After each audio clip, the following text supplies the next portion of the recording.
Bapak Ibu kalau lihat, mohon maaf, teman-teman Salafi itu berantem juga. Sama siapa? Sama-sama dia, Pak. Kita ambil contoh Roja TV. Berantem dengan siapa? Dengan siapa, Pak? Dengan Pondok Pesantren Taruna Al-Quran, alumni Banidah. Sama Yufid TV. Tahu Pak Ibu Tak perlu saya sebutkan lagi. Dan yang lain. Dan itu saling menghantam antara satu dan yang lain. Yang satu keras, yang satu lembut. Siapa yang untung? Yang untung adalah kelompok orientalis buatan mereka. Dana, Pak. Ingat ya, duit. Saya kasih tahu, ingat duit, karena memang itu yang mereka cari. Wahabi warisan kolonialisme yang dituduhkan kepada ulama mujtahid, ini yang dipegang oleh teman-teman Salafi, yaitu Muhammad bin Abdul Wahab dari kabilah Bani, atau Muhammad bin Abdul Wahab At-Tamimi. Nah, inilah yang kemudian saat ini yang dipegang oleh teman-teman Salafi saat ini, Pak. Namanya Muhammad bin Abdul Wahab At-Tamimi yang datang dari Tamim. Baik. Satu riwayat mengatakan, siapa Abdul Wahab At-Tamimi ini? Nah, ini kita ambil yang perspektifnya mereka, yang teman-teman dari Salafi.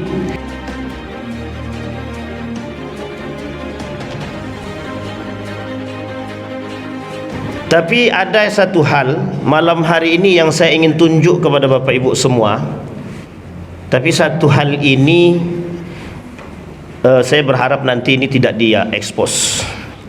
Jadi nanti ada satu buku yang ingin saya tampilkan, dan ini buku dipegang oleh salah satu ulama besar namanya Syekh Ramadan Al-Buti, tentang sejarah Wahabi. Saya kira mungkin sebagian sudah mudah-mudahan sudah ada yang mengerti buku ini.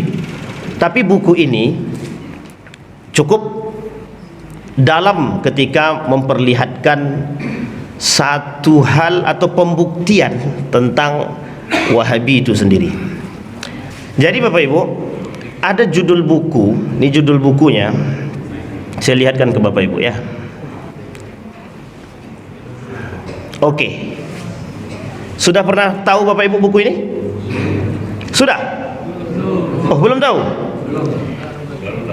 Oh, baru tahu. Atuk tak nampak tuh.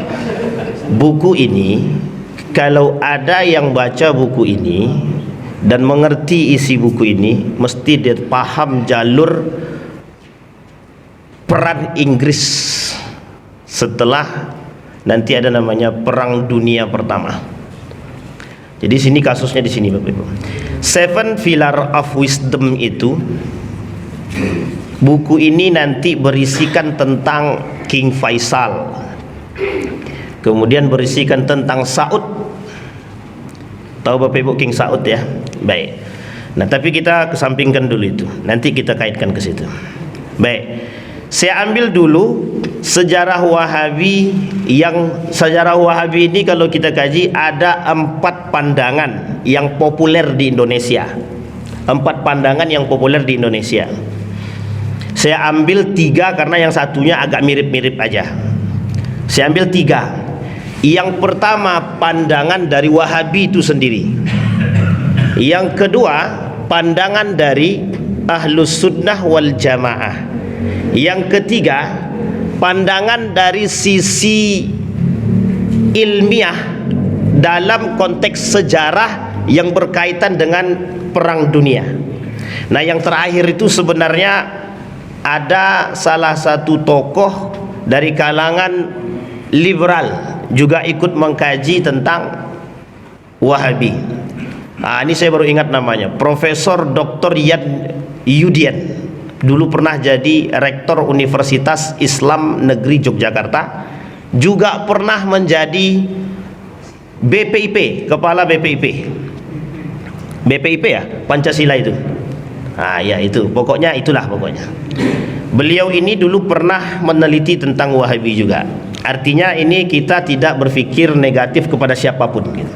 Nah, sekarang yang garis lurus nih Bapak Ibu. Wahabi itu baru ada atau saat ini dikenal dengan gerakan Wahabi, Wahhabis Movement. Namanya Wahhabis Movement atau Wahabisme. Wahabisme. Itu pada abad ke-18. Abad ke-18. Pada abad ini itu sebenarnya ada dua versi. Yang pertama ada yang mengatakan Abdul Wahab, Muhammad bin Abdul Wahab bin Abdurrahman Rustum. Tapi yang di sini tak membahas itu.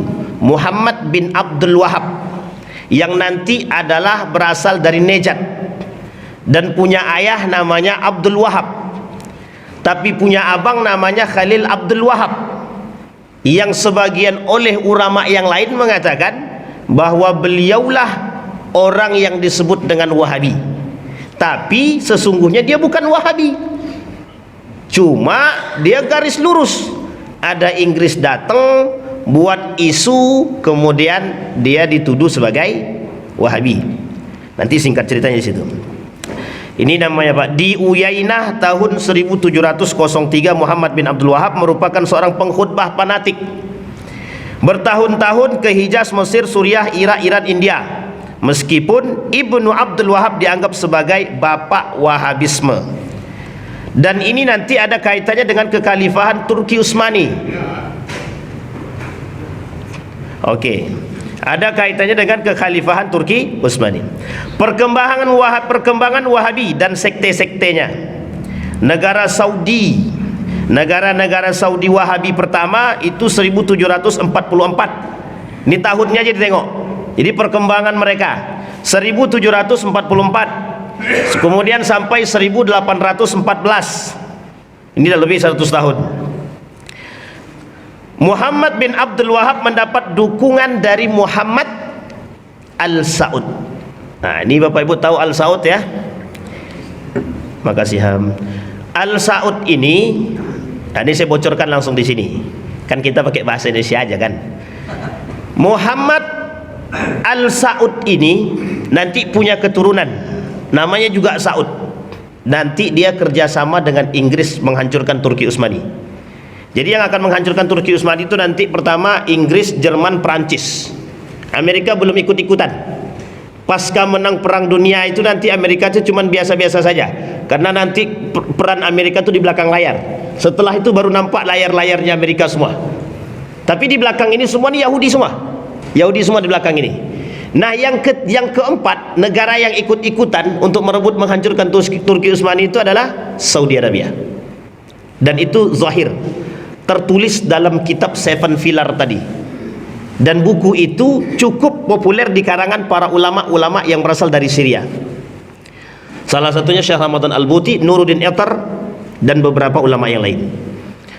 Singkat cerita, negara Saudi Arabia ketika itu bekerja sama dengan Muhammad bin Abdul Wahab. Artinya Muhammad bin Abdul Wahab mendapat dukungan yang ketika itu masih berpandangan kepada mazhab Imam Ahmad ibn Hanbal. Sampai sini paham Bapak Ibu ya? Imam Ahmad ibn Hanbal.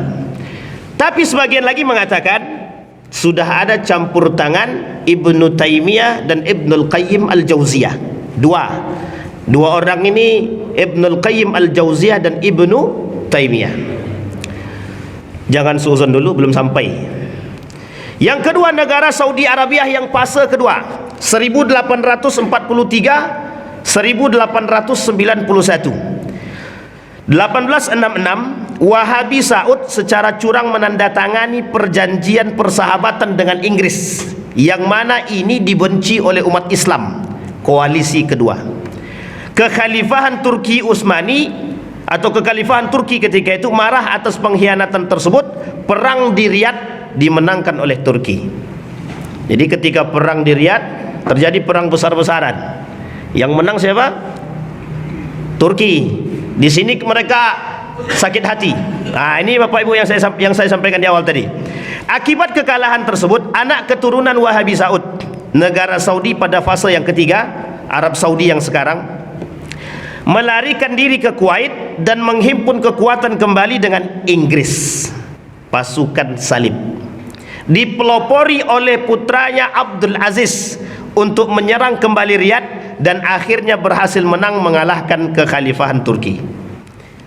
Oke Bapak Ibu sudah paham ya? Jalur berfikirnya sudah paham? Tahunnya yang kita lihat. Peran Inggrisnya sudah kelihatan, nanti saya sampaikan di akhir.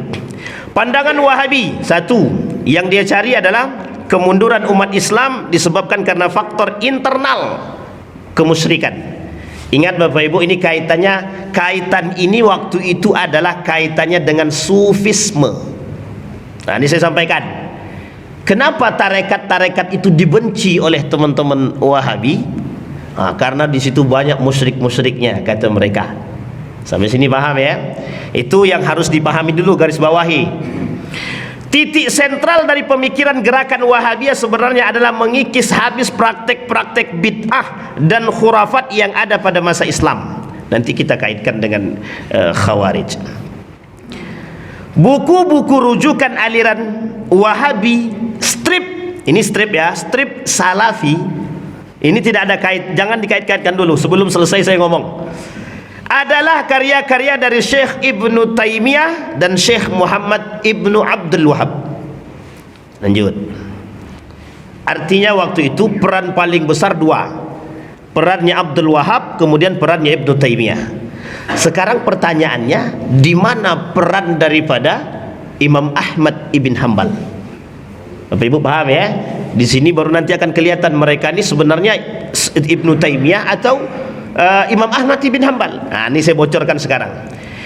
Saya pernah di Madinah, di Universitas Islam Madinah. Itu kami dilihatkan, Pak.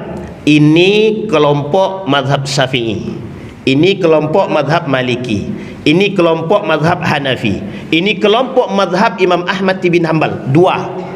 Satu garis ekstrim, satu yang non ekstrim. Paham maksud saya non ekstrim, non ekstrim?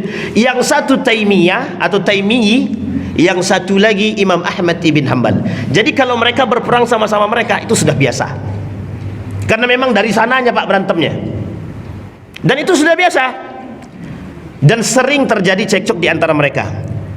Makanya mazhab-mazhab yang tiga ini itu tidak boleh masuk ke dalam Saudi, tidak boleh masuk, tidak boleh masuk di Mekah, tidak boleh masuk di Madinah.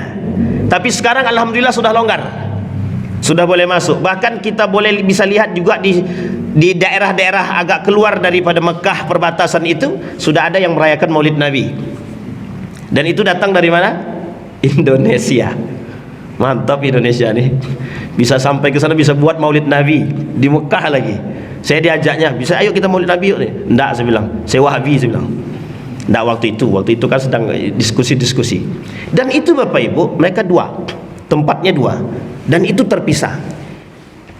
Singkat cerita Bapak Ibu, saya tanyakan, ada seorang guru alumni Madinah sampai S3 beliau di situ. Saya tanyakan, bagaimana pandangan Pak Guru atau Ustadz tentang Salafi Wahabi? Apa jawaban beliau? One, nothing money, we cannot say to anything, katanya. Kalau tidak ada duit kita nggak akan mungkin nyampaikan sesuatu, katanya. Anda Bapak Ibu paham maksud saya? Apa kata beliau? There are money, much money behind it, katanya. Itu punya banyak duit di belakang ituan, katanya. Bapak Ibu paham ya maksud saya? Gerakan yang ekstrim tadi itu duitnya banyak, yang sokongan duitnya banyak. Makanya beliau katakan, itu kalau tak ada duit tidak akan jalan. Satu, jangan suuzon kepada yang lain, cukup di dalam sini aja. Oke, karya Muhammad bin Abdul Wahab.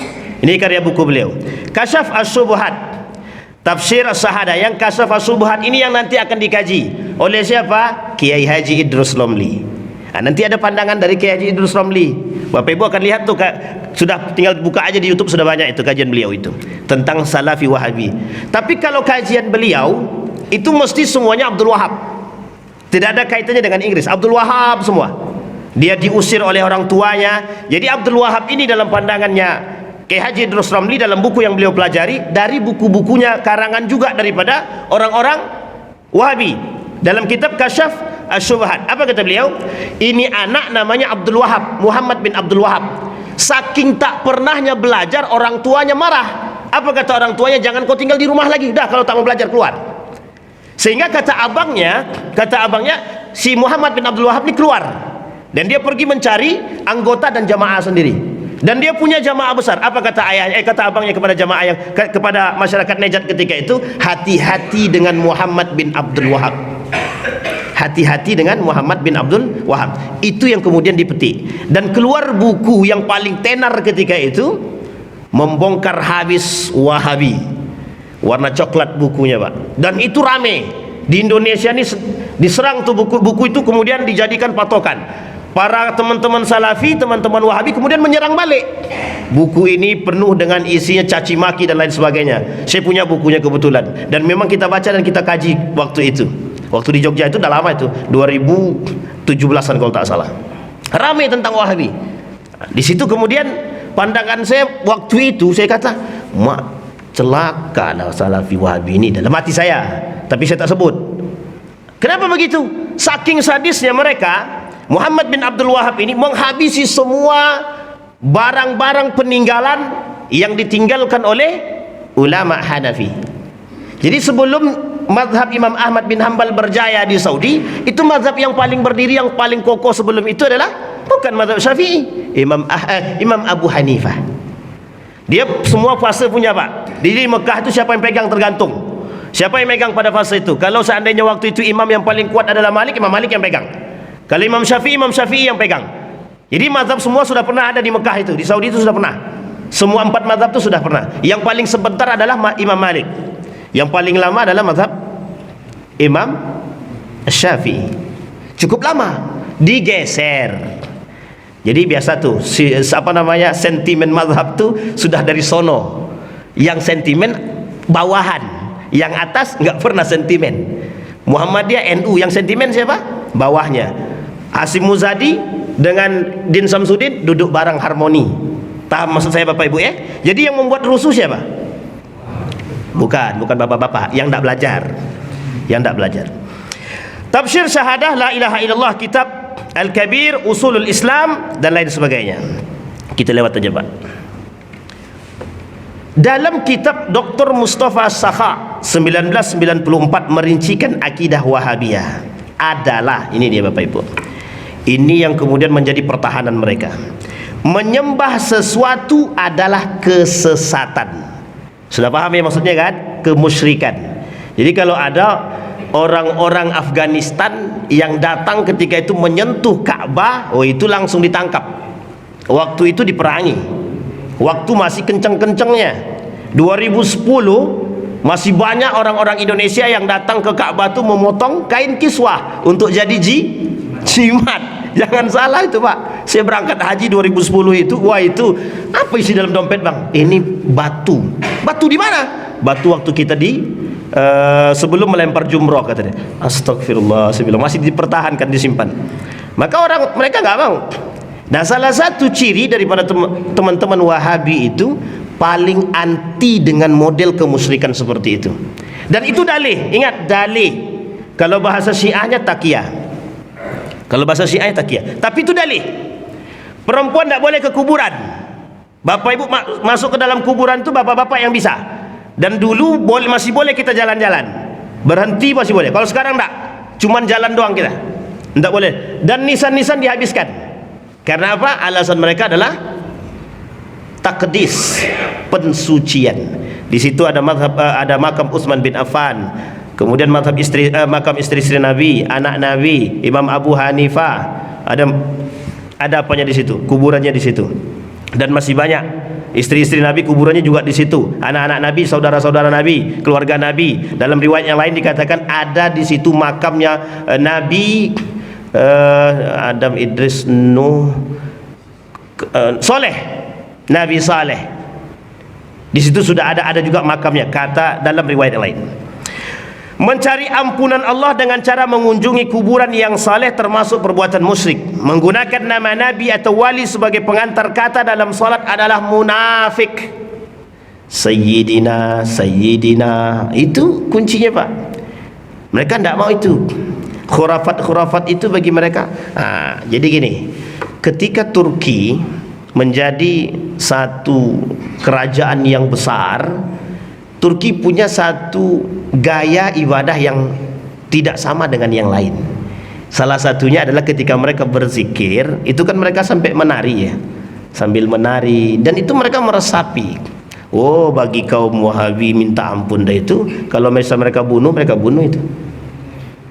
Dan itu yang terjadi, betul. Ketika masa Saud itu, Pak, ketika masa Saud itu semua yang berbau kemusyrikan itu bukan hanya dibasmi, dihabisi, dibunuh. Maka bahasanya darah mereka halal. Nah, ini konteksnya yang di sini. Nah, nanti baru kita kaitkan. Memberikan ilmu yang bersumber dari akal dan tidak berdasar pada Al-Quran dan hadis adalah perbuatan kufur. Kembali kepada Al-Quran dan Sunnah. Jangan suuzon sampai sini. Baru sampai sini jangan suuzon. Mengingkari kadar atas semua perbuatan dan mengingkari takwil dalam penafsiran Al-Quran. Yadullah fauqa aidi. Fauqa aidi. Apa arti yadun di situ? Oleh mereka tidak ada namanya takwil-takwil. Ya tangan, tapi tak boleh berpikir tangan itu seperti tangan manusia. Paham Bapak Ibu ya? Arash, singgasana, ya udah singgasana, tak usah dipikirkan model-model singgasananya gimana, tak usah dipikirkan. Ya itu memang begitu. Memang begitu model pemahaman mereka dari sana. Jadi pemahaman itu, mohon maaf, agak sedikit mirip. Ini agak sedikit mirip, jangan dipotong-potong ya. Agak sedikit mirip dengan Khawarij. Oke Bapak Ibu ya, agak sedikit mirip. Sebenarnya bukan agak sedikit mirip, memang mirip. Itu sebenarnya. Makanya saya tak mau katakan neo khawaris. Makanya sebagian orang mengatakan neo khawaris itu susah, Pak. Kalau mengkaji neo khawaris itu susah gitu. Maka kok tiba-tiba Masjid Mukmin berani kali gitu. Takut singgung menyinggung. Melarang penggunaan tasbih dalam ibadah solat. Artinya adalah Buddha. Dan ini sudah lama kasus ini. Yang baru diangkat itu kan baru-baru sekarang saja. Tahun 2000-an 2010 ke atas lah, itu baru-baru diangkat. Sebenarnya kasus ini sudah lama, masalah pengkritikan itu sudah lama. Mereka tak suka dengan Indonesia itu sudah lama, karena di Indonesia ini banyak orang-orang seperti itu. Nah, nanti jalur masuknya ke Indonesia itu juga banyak. Nah, ini tokoh-tokohnya Pak Abdul Wahab. Bapak Ibu tahu kan yang paling sini siapa? Syekh siapa Pak? Syekh Utsaimin yang digadang-gadangkan. Nasiruddin Albani, bin Bas tadi yang di tengah, Saleh bin Fauzan. Gontor itu pakai buku akidahnya itu Saleh Fauzan. Saleh Fauzan itu Gontor. Kalau tak percaya tanya sama saya Pak, saya yang belajar di situ. Itu bukunya Saleh Fauzan, akidahnya itu, buku akidahnya. Abdullah bin Abdurrahman bin Jibrin. Baik, sekarang kita lihat dalam satu buku rujukan Indonesia, biar Bapak Ibu mau lihat. Wahabi adalah warisan historis, yaitu firqah sempalan Ibadiyah Khawarij yang timbul pada abad kedua Hijriah. Yaitu sebutan Wahabi ini dinisbatkan kepada tokoh sentralnya Abdul Wahab bin Abdurrahman bin Rustum. Oke, ini julukannya Khawarij. Ini yang pembantaian terjadi. Paling banyak literatur tentang pembantaian orang-orang di Saudi ketika itu, yang ketika itu masih bermazhabkan Imam Abu Hanifah. Ini orangnya Pak, anggotanya Pak. Jadi ketika tragedi pembantaian di Saudi Arabia itu, inilah orangnya yang ikut-ikutan dalam satu pandangan. Pandangan pertama tadi sudah kita lihat ya. Sekarang pandangan yang kedua.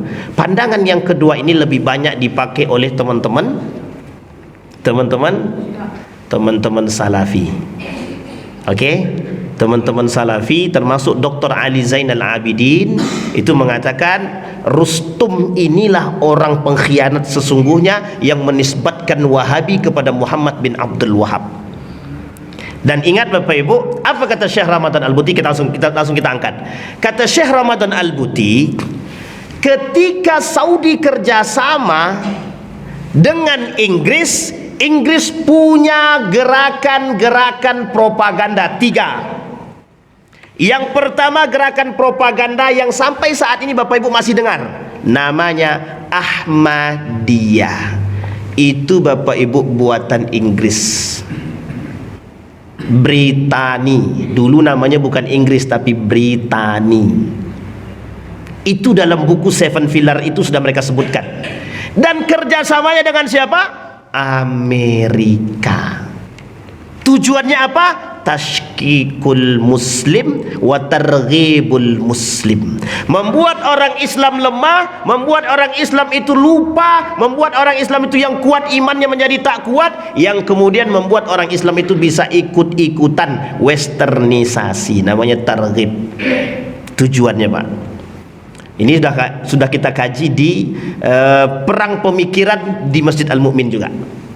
Ini bersangkut, jadi nggak tahu saya Pak ini tahap apa maksudnya, saya pun tak tahu tahap apa kajiannya kok bisa dibuat begitu-begitu gitu. Kita tinggal kaitkan aja lagi. Sebenarnya sudah kita sampaikan sebagian. Itu yang pertama Ahmadiyah. Yang kedua, yang pernah disahkan oleh Kementerian Republik Indonesia, Kementerian Agama, diakui sebagai agama, namanya Bahai. Di mana munculnya? Di Mesir.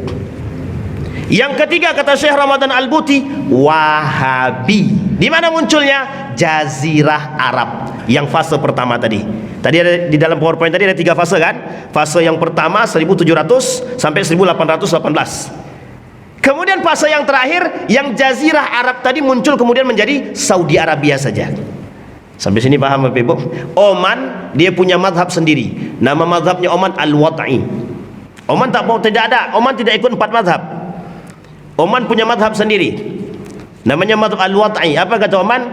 Pokoknya selagi masyarakat itu bisa sejahtera, itu mazhab yang kami pakai. Itu dia mazhabnya Oman begitu Pak. Tapi kan mereka negara kaya. 1 rialnya Oman itu harganya 40.000. 1 rial Oman. Kalau Bapak punya duit 2 juta tak usah ke sana lagi. Baik. Wahabi ini merupakan kelompok yang sangat ekstrim pada ahlus sunnah dan sangat jauh daripada Islam. Jelas ini yang kemudian oleh para ulama salafi mengatakan kaitannya dengan khawarij. Nah, ada yang mengkaitkan saat ini disebutlah sebagai dengan neo khawarij yang ekstrim saat ini. Yang ekstrim saat ini ada. Bapak Ibu kalau lihat, mohon maaf, teman-teman salafi itu berantem juga. Sama siapa? Sama-sama dia Pak. Kita ambil contoh Roja TV. Berantem dengan siapa? Dengan siapa Pak? Dengan Pondok Pesantren Taruna Al-Quran, alumni Banidah. Sama Yufid TV. Tahu Pak Ibu Tak perlu saya sebutkan lagi. Dan yang lain. Dan itu saling menghantam antara satu dan yang lain. Yang satu keras, yang satu lembut. Yang untung siapa? Untunglah kita, kita gak disakiti kok. Siapa yang untung? Yang untung adalah kelompok orientalis buatan mereka. Dana Pak, ingat ya duit. Saya kasih tahu, ingat duit, karena memang itu yang mereka cari. Wahabi warisan kolonialisme yang dituduhkan kepada ulama mujtahid. Ini yang dipegang oleh teman-teman salafi, yaitu Muhammad bin Abdul Wahab dari kabilah Bani, atau Muhammad bin Abdul Wahab At-Tamimi. Nah, inilah yang kemudian saat ini yang dipegang oleh teman-teman salafi saat ini Pak. Namanya Muhammad bin Abdul Wahab At-Tamimi yang datang dari Tamim. Baik. Satu riwayat mengatakan siapa Abdul Wahab At-Tamimi ini? Nah, ini kita ambil yang perspektifnya mereka, yang teman-teman dari salafi.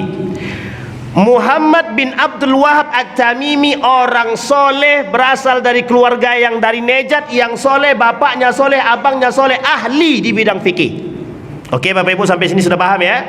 Ahli di bidang fikih. Dia belajar dari bapaknya, dia hafal Quran dari bapaknya dan guru-guru yang lain. Dia hijrah ke Mesir, dia belajar ke Mesir, kemudian di Yordania dan lain sebagainya. Yang kemudian oleh Inggris dituduhkanlah Wahabi tersebut kepada Muhammad bin Abdul Wahab. Kapan? Abad ke-19. Dituduhkan kepada siapa?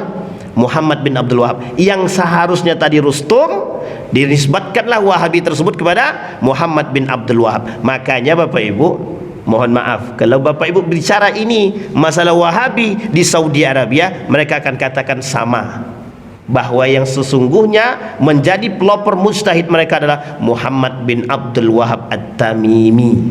Tapi ingat Bapak Ibu, saya kasih garis bawah, Muhammad bin Abdul Wahab At-Tamimi dalam riwayat yang lain mengatakan lebih cenderung dekat dan menggunakan mazhabnya Ibnu Taimiyah. Artinya Ibnu Taimiyah memang Imam Ahmad bin Hanbal, tapi Ibnu Taimiyah punya fatwa sendiri yang bertolak belakang daripada Imam Ahmad bin Hanbal. Sampai sini paham Bapak Ibu ya? Jadi sebenarnya rancunya di mana? Rancunya pencampuradukkan penisbatan itu menurut mereka. Apa itu? Ibnu Taimiyah terkenal dengan ekstrim. Harusnya kalau ekstrim Ibnu Taimiyah rujukannya kemana? Lurusnya kemana? Garis lurusnya Rustum. Paham ya Bapak Ibu ya? Ibnul Qayyim Al-Jauziyah, coba baca bukunya, lembut sekali. Kemana rujukannya? Imam Ahmad bin Hanbal. Harusnya kemana? Muhammad bin Abdul Wahab At-Tamimi. Sampai sini paham Bapak Ibu ya? Benang merahnya dapat ya? Sudah dapat ya Bapak Ibu ya? Itu dalam pandangan siapa? Pandangan mereka. Tapi pertanyaannya adalah, mengapa yang selalu mereka pegang fatwa fatwa Ibnu Taimiyah dan Ibnul Qayyim Al-Jauziyah? Itu tanda tanya, Pak. Tanda tanya besar. Fatwa yang selalu dipegang Ibnu Taimiyah. Nama kitabnya Al-Fatawa li Syekhul Islam Ibnu Taimiyah. Bapak boleh cek fatwa Al-Irsyadkah dan lain sebagainya. Bapak Ibu tahu Al-Irsyad ya, yang sekarang di Jawa Tengah punya pesantren namanya pesantren Al-Irsyad. Mereka punya kelompok dan mengeluarkan fatwa yang rujukan paling banyak juga kepada Syekh Utsaimin bin Baz, kemudian Saleh Fauzan dan lain sebagainya, dan rujukan mereka rata-rata ke fatwa Ibnu Taimiyah. Baik. Abdul Wahab bin Abdurrahman bin Rustum, Wahabi produk historis, artinya produk sejarah.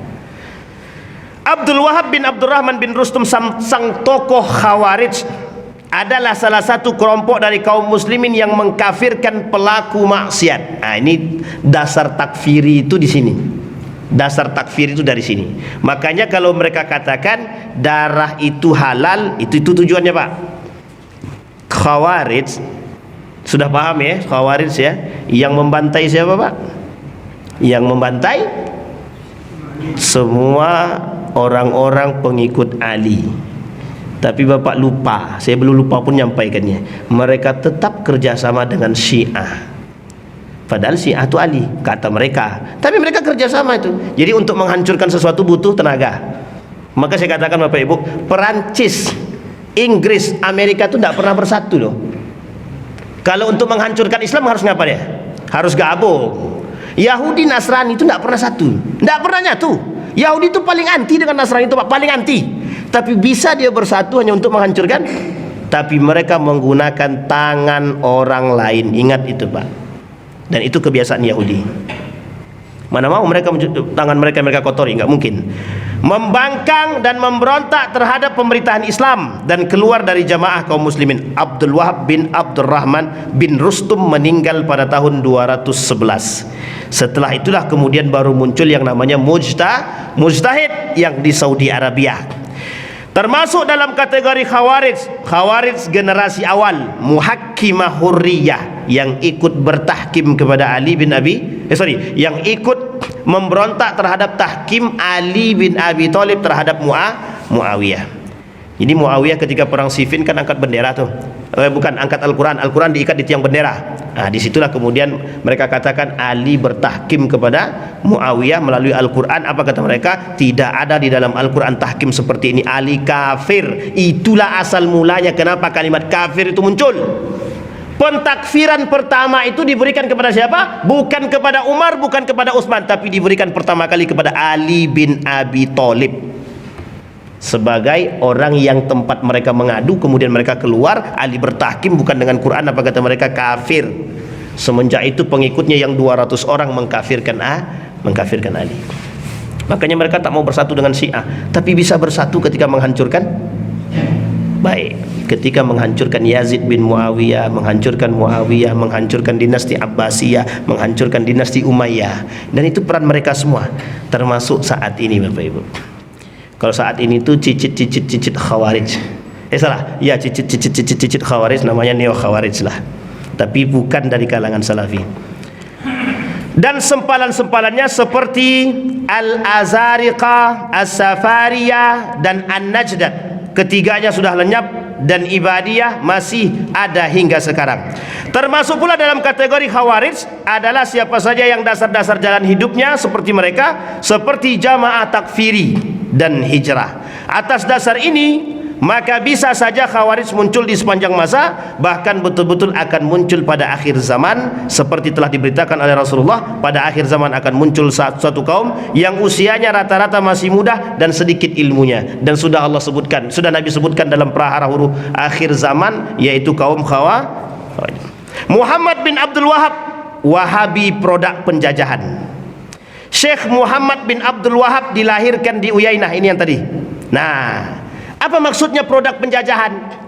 Ketika Inggris merebut kekuasaan, berperang dengan Islam, disinilah Bapak Ibu, Inggris tidak tahu cara menghancurkan Islam. Saya sudah sampaikan, Ratu Elizabeth membunuh orang Muslim itu dengan cara, setiap yang bersih itu pasti Muslim, harus dibunuh. Telinganya tengok telinganya, tengok mukanya, kalau bercahaya mukanya bersih mukanya, tengok telinga, kalau bersih telinga, itu pasti Muslim, wajib dibunuh. Itu Pak perintah daripada Ratu Elizabeth dan Raja Ferdinand, sama. Sehingga nanti Bapak Ibu akhirnya adalah Ratu Elizabeth dan Raja Ferdinand kerjasama membangun universitas, Harvard University, Oxford University, dan produk pertama sekali, jurusan pertama sekali yang mereka bangun Islamic Studies, dan yang paling banyak digemari oleh orang Indonesia. Karena apa? Beasiswa. Kalau tak beasiswa tidak mungkin mau dia, itu mustahil. Apa yang mereka lakukan? Apa yang harus mereka perbuat? Yang mereka perbuat adalah Inggris menisbatkan kepada Muhammad bin Abdul Wahab, mereka katakan musyrikin atau kesyirikan-kesyirikan yang terjadi oleh orang-orang Islam. Dia kalau dia solat tidak mungkin dia goyah. Maksudnya gini, orang tuh tahu dia solat, solat tuh kan sudah dipatok Pak, solat tuh sudah dipatok, 4 rakaat zuhur asar tuh sudah dipatok, tidak mungkin lagi, dan agak sulit. Maka cara memecah Islam, kata Syekh Ramadan Al-Buti, harus dibuat begitu. Jadi tashkik itu dulu, kata Syekh Ramadan Al-Buti, wajib membuat orang-orang pemuda-pemuda Islam itu tashkik dulu, ragu dengan Islam itu. Dan itu perintah, yaitu yang diinginkan oleh Inggris, karena Inggris tak sanggup melawan. Maka apa yang harus mereka lakukan? Itu tadi, kerjasama. Mana yang paling bisa diajak kerjasama? Nah, disinilah rasionalnya Pak, betul atau tidaknya bahwa Inggris kerjasama dengan Saudi. Rasionalnya, Inggris tidak mungkin mampu melawan orang Islam sendirian. Jerman kerjasama dengan Perancis, tumbang. Amerika sendirian, tumbang. Tidak ada yang sanggup. Khalifah Abdul Hamid itu berapa banyak? 4 yang kerjasama. Amerika di belakang cuci tangan. Bayangkan Pak, 5: Perancis, Inggris, Jerman, Saudi, Amerika, baru goyah. Tapi cara menggoyahkannya bagaimana? Disekolahkan dulu anak-anak kerajaan itu kemana? Ke Eropa. Cuci otak dulu Pak. Paham sampai sini Pak ya? Cuci otak. Ini yang dilakukan. Maka apa kata Syekh Ramadan Al-Buti? Saat ini mereka akan melakukan hal yang sama dengan metode yang pernah mereka lakukan dahulu. Baik. Di sini Bapak Ibu sudah paham model taskiknya Pak ya? Nanti baru kita kesimpulan. Mana yang Bapak mau ikut, ikutlah. Nah, baik. Pada saat itu di Najd, sebagai tempat kelahiran sang pengibar bendera tauhid, Syekh Muhammad bin Abdul Wahab sangat menonjol hal tersebut. Disebutkan oleh penulis sejarah dan penulis biografi Syekh Muhammad bin Abdul Wahab bahwa di masa itu pengaruh keagamaan melemah di dalam tubuh kaum muslimin, sehingga tersebarlah berbagai bentuk maksiat, khurafat, syirik, bid'ah. Sudah ingat Bapak Ibu, kata kuncinya yang dipegang, kata kuncinya: 1, syirik, yang kedua khurafat, yang ketiga maksiat, yang keempat bid'ah. Ingat tuh kalimatnya Bapak Ibu, pegang baik-baik, lingkari kalimat 4 itu. Kalau keluar dari 4 itu berarti bukan terus. Paham Bapak Ibu ya? Tapi mesti 4 ini yang menjadi poinnya. Al-Alfaz namanya Al-Mu'jam lil Alfazil Mufahras lil Ahadis, yang buat bukan orang muslim. Indeksasi hadis itu yang buat bukan orang muslim, orientalis Inggris. Orientalis Inggris. Theodor Herzl kemarin saya sampaikan itu orang Jerman, salah, orang Inggris. Orang Inggris. Nama kamusnya Munjid, paling lengkap di dunia.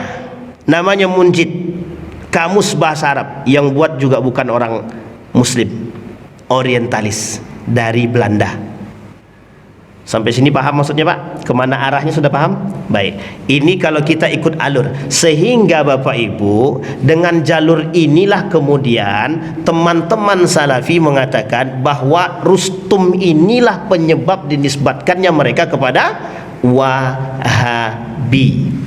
Ada yang membantah? Banyak. Oke? Yang pertama dibantah? Banyak. Yang kedua ini dibantah? Banyak. Maka kata Syekh Ramadan Al-Buti, sekalipun mereka membantah, saya merujuk kepada buku ini, kata beliau. Ini buku yang dipegang oleh Syekh Ramadan Al-Buti. Di sini Bapak Ibu, di Seven Pillars of Wisdom ini ada kerjasama antara Saudi Arabia dengan Inggris. Dalam segi apa Bapak Ibu? Semua segi. Apa peran Saudi? Mengapa Saudi kerjasama? Tahun 1800 Saudi tak punya kesempatan. Saudi itu hanya khalifah kecil Pak. Saudi itu hanya khalifah kecil, hanya kerajaan kecil yang tak mampu berkuasa dan tak pernah menang. Artinya Bapak Ibu, kalau mereka melawan itu pasti tersingkirkan.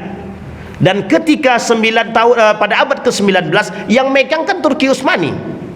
Ketika Turki Utsmani pegang, Saudi tidak bisa ngapa-ngapain. Mekah, Hijaz, India, Madinah itu dalam naungan siapa? Dalam naungan Turki Utsmani. Mereka tak mau. Mereka pengen Mekah dan Madinah itu punya kami. Ingat itu Pak kalimatnya. Apa kata Raja Saud? Kami yang memiliki Mekah dan Madinah, kami yang berada di tempat. Dia tahu pendapatan itu dari situ besar, pasti Pak. Dan sudah terbongkar ketika itu mereka punya kilang minyak. Hati-hati Pak. Jadi jalurnya apa? Tiga. Jalur agama, politik, pendidikan. Ingat tiga ini Pak.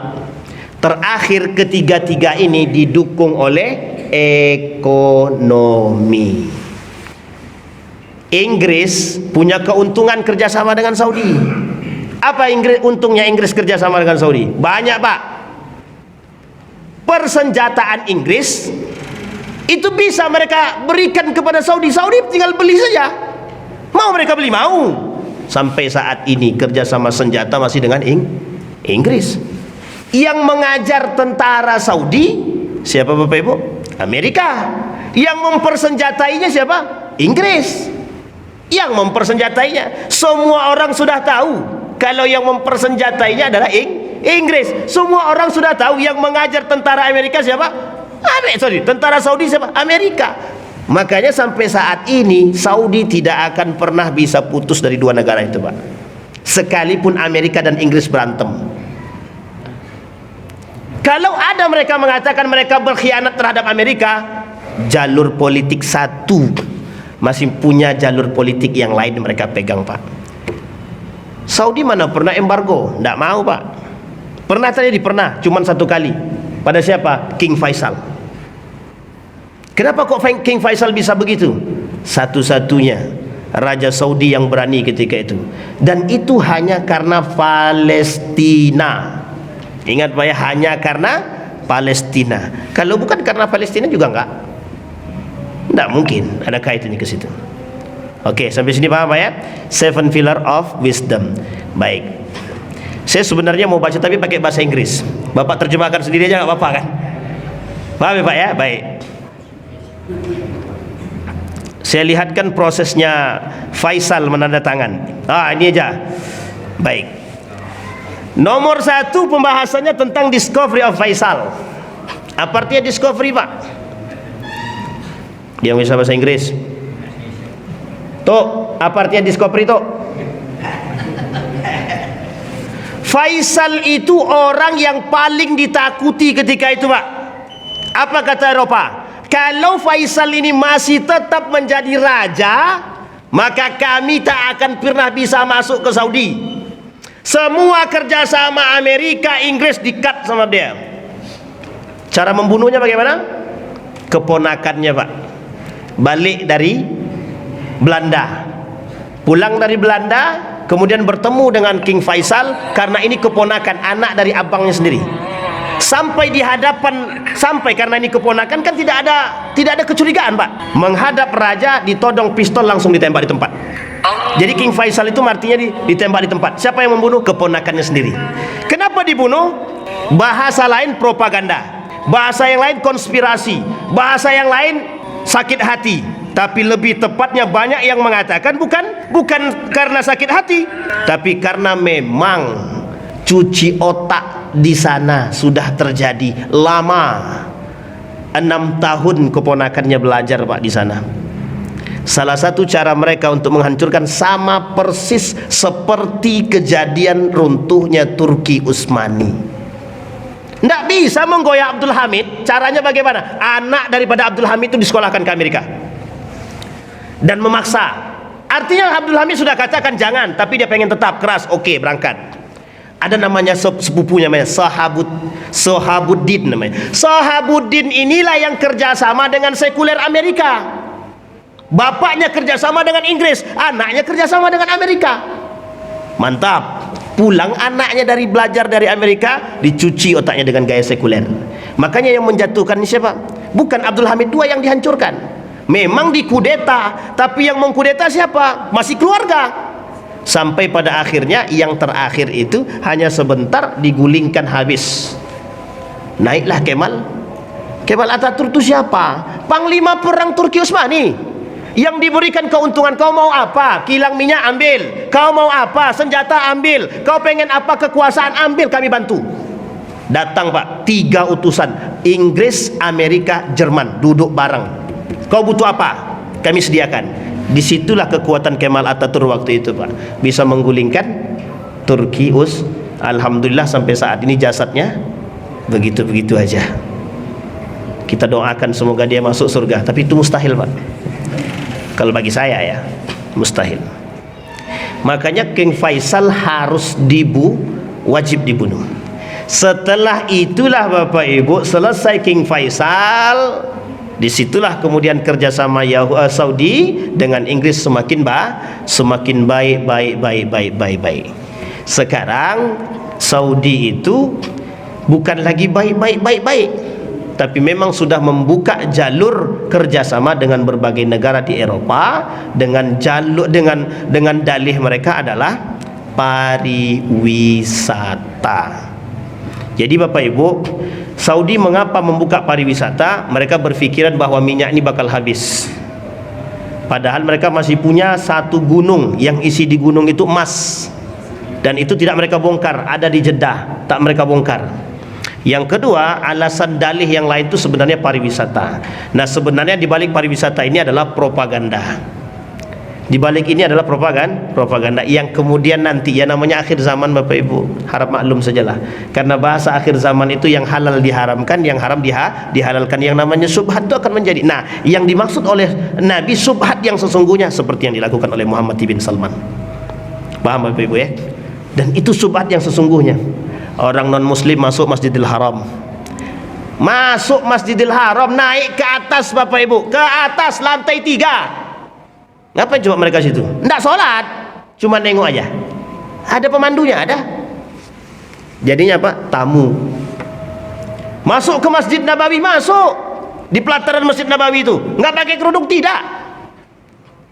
Jadi apa kaitannya? Mohon maaf, kaitannya dengan Wahabi itu apa? Akan kembali, Pak, akan kembali dinisbatkan untuk diangkat kembali, dan itu sudah biasa. Maka saya katakan yang namanya Iswahabi tidak akan berakhir sampai Muhammad bin Salman diganti. Dan ingat, Muhammad bin Salman akan mencuci tangan bahwa dia bukan Wahabi. Makanya sekarang itu di Saudi Arabia agak longgar, Tidak, perempuan tidak lagi boleh. Tak apa-apa kalau perempuan mau jualan, silahkan. Perempuan bertato boleh. Saya sudah sering lihat perempuan bertato di bandara. Penjaga bandara tuh perempuan rata-rata bertato malahan. Tangannya, kadang lehernya, dia pakai kerudung sama kayak ikat leher gini. Nampaklah di sini ya. Itu pakai kerudung atau pakai tali, saya bilang. Pakai bahasa Arab kan, tertawa dia. Hada huna free. Sekarang kami bebas, kata dia gitu. Itu bahasa mereka, Pak. Nah, apa yang diinginkan? Nah, ini Pak, kembali kepada sekarang pertanyaannya, apa sih yang diinginkan oleh Inggris terhadap ini? Satu saja, Pak. Yang diinginkan oleh Inggris. Inggris sudah baca satu sejarah dalam Islam. Islam bakal naik, bakal kembali ada peradaban Islam. Sudah dibaca jauh-jauh hari. Oleh siapa? Ratu Elizabeth. Tidak pengen peradaban Islam itu naik. Itulah alasan mereka, Pak. Baik, ini yang kedua, terakhir.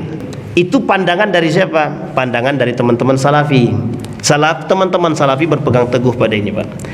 Baik, sekarang pandangan dari Ahlus Sunnah wal Jamaah.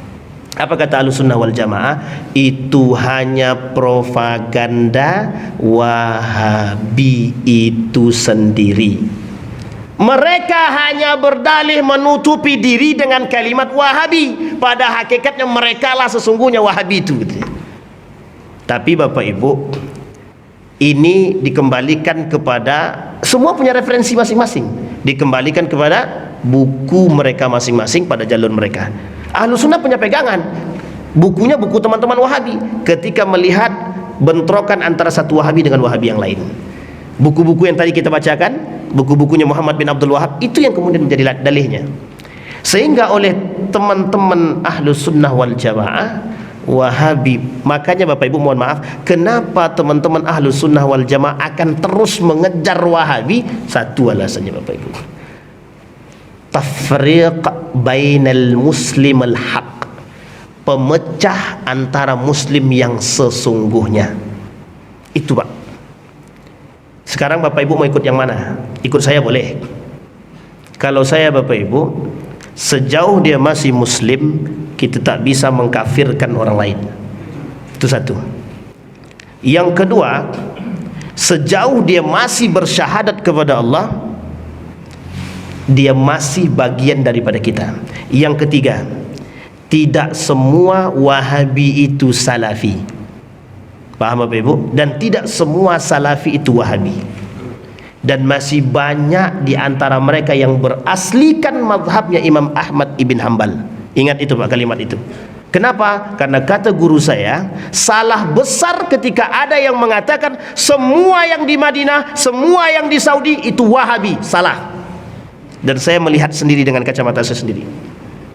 Apa saya datang ke sana, saya datang ke Madinah, saya diskusi dengan guru-guru di sana. Di Ummul Qura itu masih terbuka jalur diskusi yang baik antara mazhab Imam Abu Hanifah, Imam Syafi'i, Imam Malik dan Imam Ahmad bin Hanbal. Bukti yang lain adalah ketika empat mazhab ini daripada ulama-ulama mereka mengkritik sebagian gaya ekstremis yang dilakukan oleh mazhab Ibnu Taimiyah.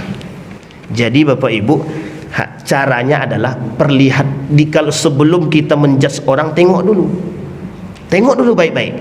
Ini Wahabi apa Salafi? Ini mazhabnya Imam Ahmad bin Hanbal apa Taimiyah? Ini kalau kita teruskan habis waktu kita Pak. Oke Bapak Ibu ya, tidak salat isya kita.